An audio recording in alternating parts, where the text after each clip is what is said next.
السلام علیکم ورحمۃ اللہ وبرکاتہ۔ بسم اللہ الرحمن الرحیم وبہ نستعین الحمد للہ رب العالمین والصلاة والسلام علی اشرف الانبیاء والمرسلین نبینا محمد وعلی آلہ واصحابہ اجمعین ومن تبعہم بإحسان الی یوم الدین، اما بعد۔ اصول فقہ کے اب تک کلاس میں ہم لوگوں نے یہ معلوم کیا کہ فقہ کیا ہے، اس کی تعریف، اس کے ڈیفینیشن۔ پھر شرعی اعتبار سے فقہ کے ڈیفینیشن میں بنیادی طور پر دو باتیں تھیں: تفصیلی شرعی دلائل کے ساتھ شرعی احکام معلوم کرنے کا نام فقہ ہے۔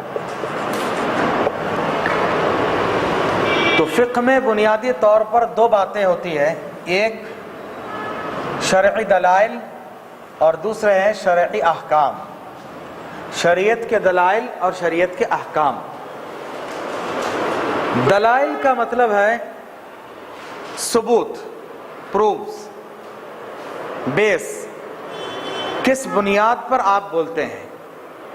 دلیل، ایویڈنس، دلائل، دلیل سنگولر ہے، اس کے پلورل ہے دلائل، دلیل، دلائل۔ جیسے کہتے ہیں آپ یہ کہہ رہا ہے، اس کی دلیل کیا ہے، آپ نے یہ کہا، اس کی دلیل کیا ہے۔ دلیل کی جمع ہے دلائل، اور دلائل کیا ہے؟ قرآن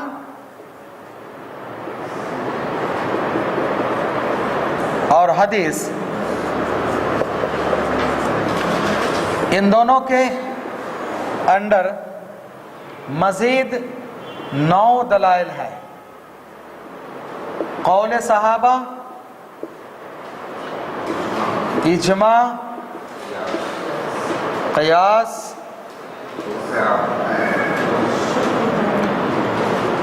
عرف عام، نمبر 5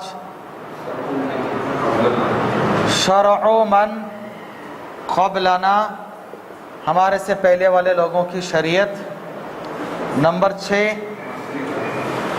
مصلحت، نمبر 7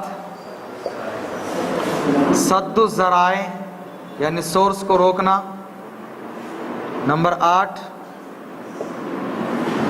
استحسان، اور نمبر 9 ہے استصحاب۔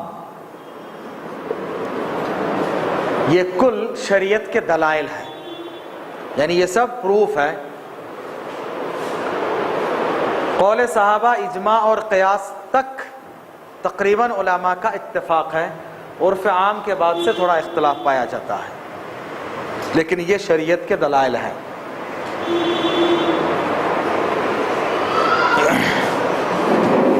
یہاں تک ہم لوگ پڑھ چکے تھے۔ قیاس کے ضمن میں ہم نے اجتہاد کو بھی پڑھا، اجتہاد اور تقلید، مجتہد کون ہوتا ہے، مقلد کون ہوتا ہے، اجتہاد کرنے کے لیے شرائط، کنڈیشنز کیا کیا ہیں۔ آج ہم لوگ پڑھیں گے فقہ کی ڈیفینیشن کا دوسرا پارٹ، شرعی احکام۔ ان دلائل کو سامنے رکھ کر، یہ بیس ہیں، ان کو بیس بنا کر، ان کو پروفز بنا کر ایک ریزلٹ ہم نکالتے ہیں، وہ ریزلٹ کا نام ہے احکام۔ یہاں تک ٹھیک ہے؟ کچھ استصحاب، استصحاب، استصحاب کے معنی باقی رکھنا۔ پہلے جو حکم تھا شریعت میں اس کے خلاف نہیں ہے، اس کو باقی رکھنا، پہلے کے حکم کو باقی رکھنا۔ زمانہ جاہلیت میں بہت سارے طریقے تھے، آپ صلی اللہ علیہ وسلم نے اس کو باقی رکھا۔ تو کسی علاقے کی کسی چیز کو باقی رکھنا،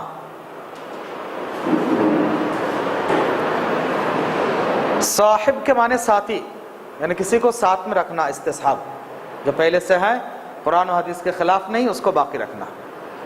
استحسان کسی جگہ کسی چیز کو اچھا سمجھا جاتا ہے اور دلیل قرآنی دلائل اس کی طرف اشارہ کر رہے ہیں، تو قیاس کو ہمارے گیسنگ اور قیاس کہہ رہا ہے کہ یہ کرنا، تو قیاس کو چھوڑ کے دلیل کو مان لینا یہ استحسان ہے۔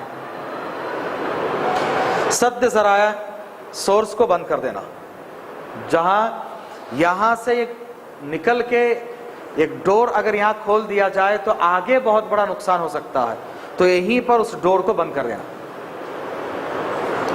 شریعت میں دیکھیے زنا کے تعلق سے آپ اگر احادیث پڑھیں، قرآنی آیت پڑھیں، تو یہی کہا کہ اس سے قریب نہ جاؤ،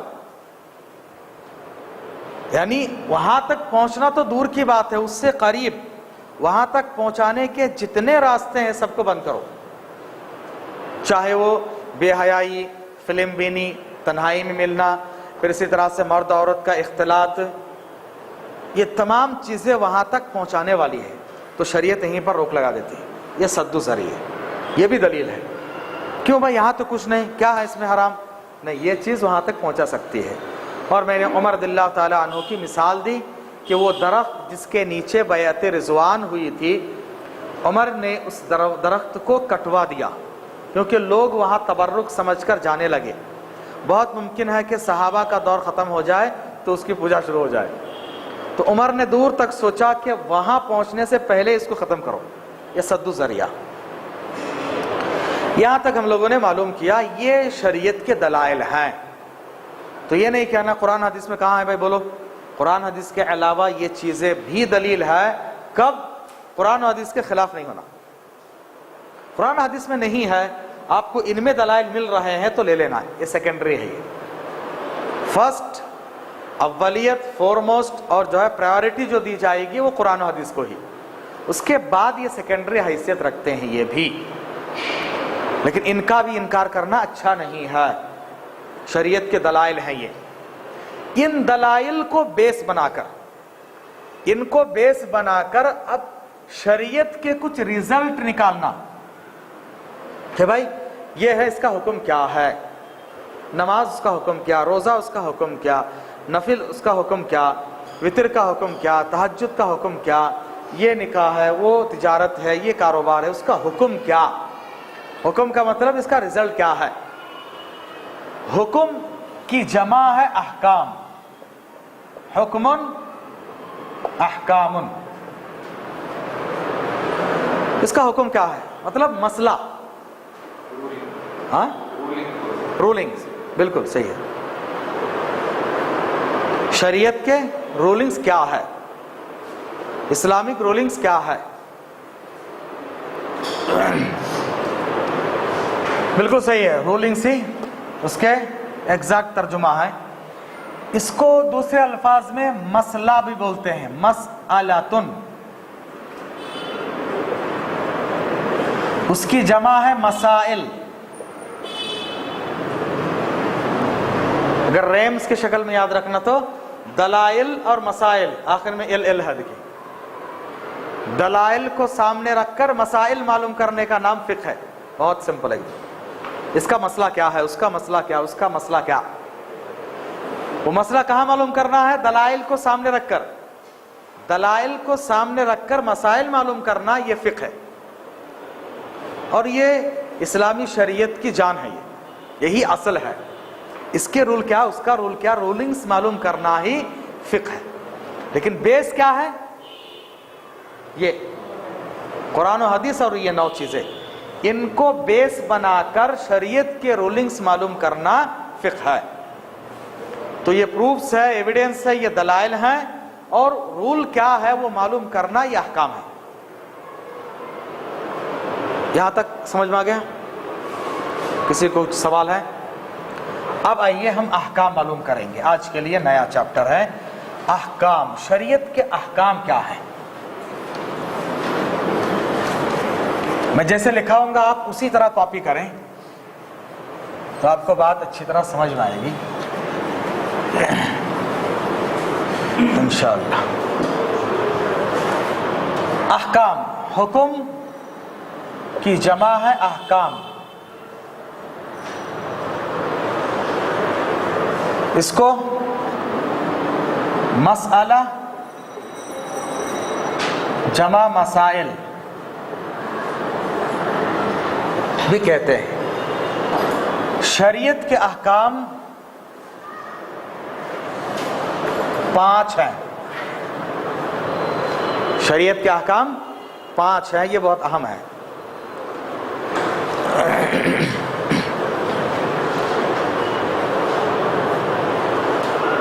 بعض لوگوں کو یہ احکام معلوم نہیں ہوتے تو وہ لوگ فیصلہ نہیں کر پاتے، گڑبڑ کر دیتے کہ ایک معمولی چیز جس کو شریعت نے چلو بھائی نفل سمجھا ہے، وہ اس کے چھوڑنے والے پر بھی کافی سختی کرتے ہیں، اور کبھی کوئی شریعت نے اس کو حرام کیا لیکن بہت سلائٹ لے کر اس پر عمل کرتے ہیں۔ یہ کب؟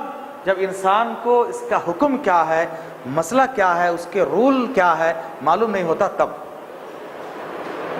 شریعت کے احکام 5 ہیں۔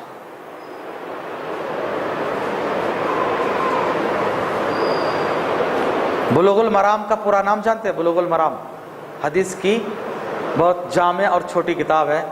حافظ ابن حجر اسقلانی رحمہ اللہ نے ایک دم سٹارٹنگ میں حدیث پڑھنے والے جو سٹارٹ کرتا ہے نا، سٹارٹرز کے لیے ہے یہ۔ مدرسے میں سب سے پہلے حدیث کی کتاب وہی پڑھائی جاتی، بلوغ المرام۔ اس کا پورا نام ہے بلوغ المرام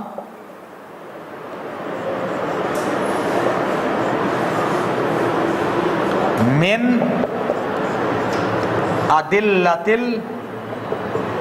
الاحکام۔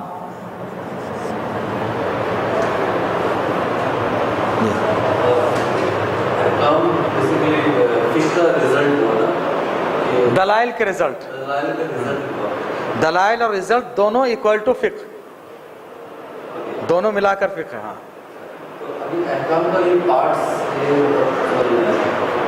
احکام مطلب وہ کہ کوئی مسئلہ ہے وہ ہم جو رولز لگائیں کہ کیا صحابہ کون تھا یا 5 کے پہلے کون سا، جو نو کیٹیگریز بتایا اسے اچھا یہ ماننا ہے کہ نہیں ماننا، وہ رزلٹ نہیں، وہ رزلٹ نہیں، ابھی آپ کو معلوم ہوگا، تھوڑا یہ کر رہے ہیں، انشاءاللہ معلوم ہو جائے گا۔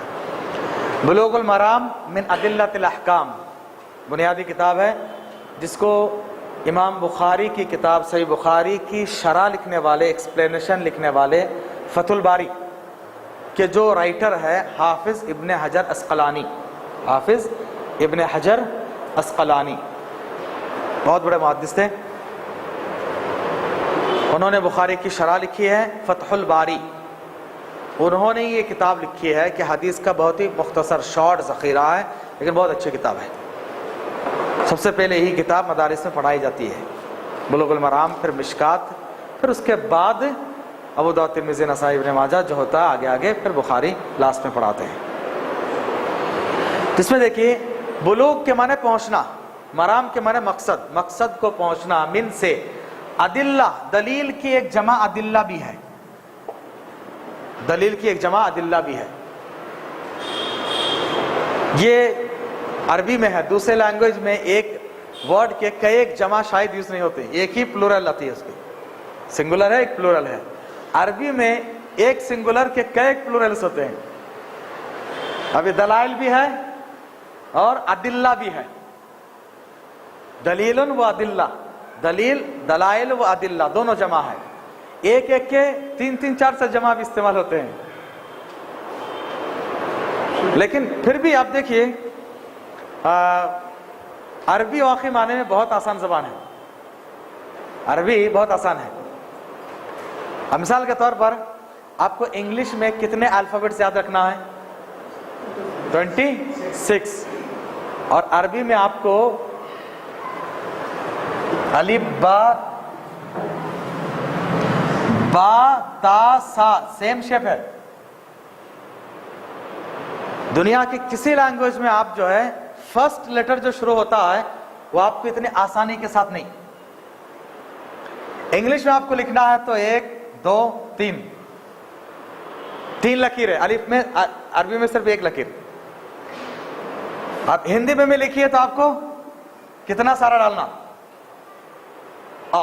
یہ اس کے علاوہ دنیا کے جتنے لینگویج ہے آپ دیکھتے جائیے. اس کے بعد اب ہندی ہے, دوسرے جو علاقائی زبان ہے, کنڑا ہے, بنگالی ہے, تیلگو ہے, وہ ایک ایک میں 56 46 اتنے لیٹرز ہے. اتنا یاد رکھنا. اس میں تو آپ کو دیکھیے تا, پھر دال, زال, را, زا تقریباً سیم شیپ ہے. جیم, ہا, خا ایک شیپ. تو بیسیکلی آپ کو 1 2 3 4 لیٹر میں کتنے آ گئے؟ ہاں. پھر صاد, ضاد, سین, شین سیم شیپ ہے, نہیں ہے, صرف ڈاٹ کا فرق ہے. اب بولی یہ زبان آسان ہے کہ وہ زبان آسان ہے؟ پھر اور مثال کے طور پر آپ کو دنیا کے کسی لینگویج میں کوئی لفظ لکھنا ہے تو جو لیٹر ہے پورا کا پورا لکھنا ہے, پورا کا پورا لکھنا ہے. اب لکھ رہے ہیں مسجد, یہ پورا لکھنا, یہ بھی فل لکھنا, ایس بھی فل لکھنا, جے بھی فل لکھنا, آئی بھی لکھنا, ڈی بھی لکھنا. اس میں کوئی شارٹ ہے کیا؟ نہیں. عربی میں دیکھیے میم, سین, جیم اور دال صرف ٹاپ لیتے ہیں, اوپر کا لیتے ہیں. عربی میں آپ کو لکھنا ہے تو میم کا ہاف لیتے ہیں, سین کا صرف ہاف, جیم بھی صرف ٹاپ, دال جوائن کر دیجیے مسجد. اب کون, اس لیے آپ کسی بھی زبان میں دیکھیے, عربی میں اگر ایک لائن ہے, انگلش میں اسی کو صرف اب ٹرانسلیٹریشن لکھیے 3 لائن ہوگا. تو کافی شارٹ بھی ہے, جامع بھی ہے, سب ہے, لیکن ہم سمجھتے ہیں مشکل اتنا نہیں ہے. اب انگلش میں دیکھیے ایک تو بگ لیٹرز بھی ہے, اسمال بھی ہے, بچہ وہ بھی یاد رکھتا, وہ بھی یاد رکھتا ہے. عربی میں بھائی اتنے سارے, ایک یاد رکھ لو تو 4 ہو گیا یار. کل ملا کے اگر 12 بھی نہیں 9 یا 11 لیٹر یاد رکھے گا تو پورا آ جائے گا. اس میں بگ لیٹر بھی نہیں, اسمال بھی نہیں, کچھ نہیں ہے, لکھتے وقت اور شارٹ بھی ہو گیا.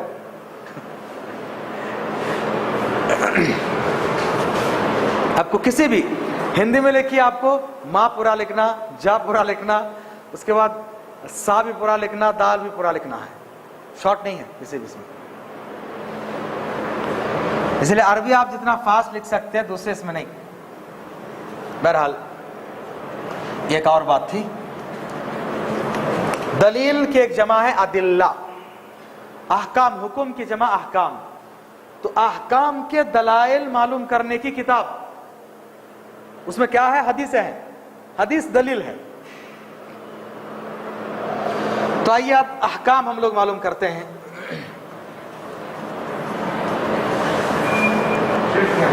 دل ہے نا, ہم لوگ وہ دلائل میں سبسٹیٹیوٹ نہیں کر سکتے سینٹینس میں. دلائل ہم ان دلائل احکام ہی بول سکتے ہیں, سیم میننگ, سیم میننگ ہے. من دلائل احکام بھی بالکل فٹ ہوتا ہے, گرامیٹیکلی وہی کریکٹ ہے, بالکل کریکٹ ہے. وہ جو یہ یوز ہوتا ہے وہاں پہ بھی وہی یوز ہوتا ہے, کوئی فرق نہیں ہے. آئیے, شریعت کے احکام 5 طرح کے ہیں, اور جیسے میں لکھا رہا ہوں اسی سٹیپ میں لکھیے. نمبر 1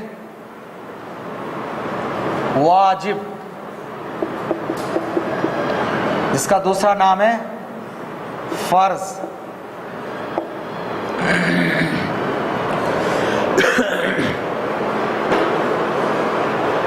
واجب, فرض, انگلش میں کہیں گے کمپلسری یا اوبلیگیٹری یا مینڈیٹری.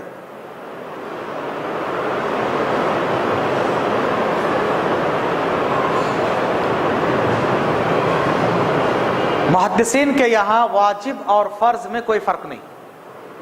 احناف کے پاس, حنفیوں کے پاس واجب اور فرض میں تھوڑا فرق ہے, لیکن وہ صرف ٹیکنیکل فرق ہے, رزلٹ دونوں کا سیم ہے. محدثین کے پاس بھی فرض اور واجب دونوں سیم ہے, دونوں پر عمل کرنا ضروری ہے. احناف کے پاس قرآن سے جو ثابت ہو جائے وہ فرض ہے, حدیث سے ہو تو واجب ہے, لیکن رزلٹ دونوں کا سیم ہے. ان کے پاس بھی دونوں پر عمل کرنا ضروری ہے. تو اتنا بڑا مسئلہ نہیں ہے. چلو صرف ٹیکنیکل تھوڑا سا فرق کرتے ہیں وہ لوگ. محدثین کے پاس فرض اور واجب دونوں سیم ہیں, اور یہ چیپٹر بہت اہم ہے, ہم کو بڑی دقت کے ساتھ سمجھنا ہے.